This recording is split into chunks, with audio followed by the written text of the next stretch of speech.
really excited about our upcoming concerts. These concerts represent a bit of a departure for Pinchgut from our traditional main stage opera productions. There's just so much beautiful repertoire in the 17th and 18th century, and there's so many other pieces that aren't operas. Pinchgut's about celebrating the glory of the human voice, so I thought it was a wonderful opportunity for us to look at two beautiful sacred works for Easter this year in our inaugural concerts in Sydney and Melbourne.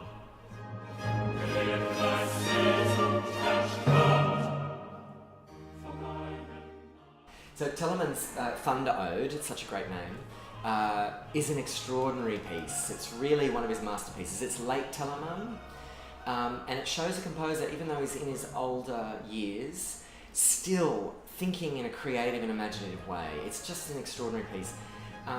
Each aria has one instrument that sort of colours it, but it's a paean to creation. So he colours. The voice of thunder is famously depicted by timpani, and is actually famous for scholars of orchestration in that it's the first extended timpani solo in music history, basically.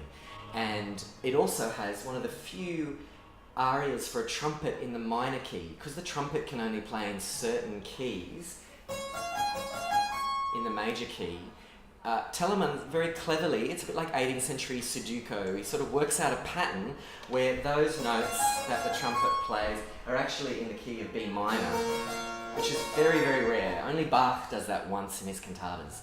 So he's really imaginative, he's really forward-thinking, and it's looking towards the future.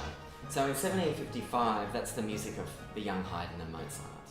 Really, it's counted as one of his greatest works. So I was really glad, given the opportunity to find another work to pair with the great Bach, this work was a natural fit.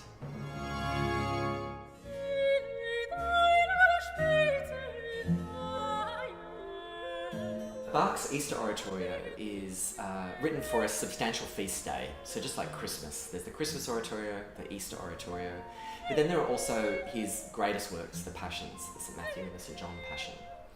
Traditionally, the Easter Oratorio has, by scholars at least, been rated a little bit below the Christmas Oratorio and the Passions.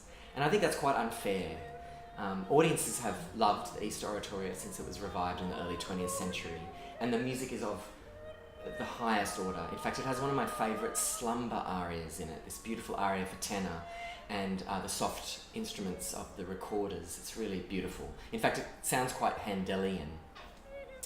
The reason scholars have rated the Easter Oratorio below those other big works that I mentioned is partly because it's clear that Bach cannibalized early works that he wrote in an effort to write this piece. So there's a lost secular cantata that he used, he scavenged, and he basically changed the words to accommodate the words of the Easter libretto.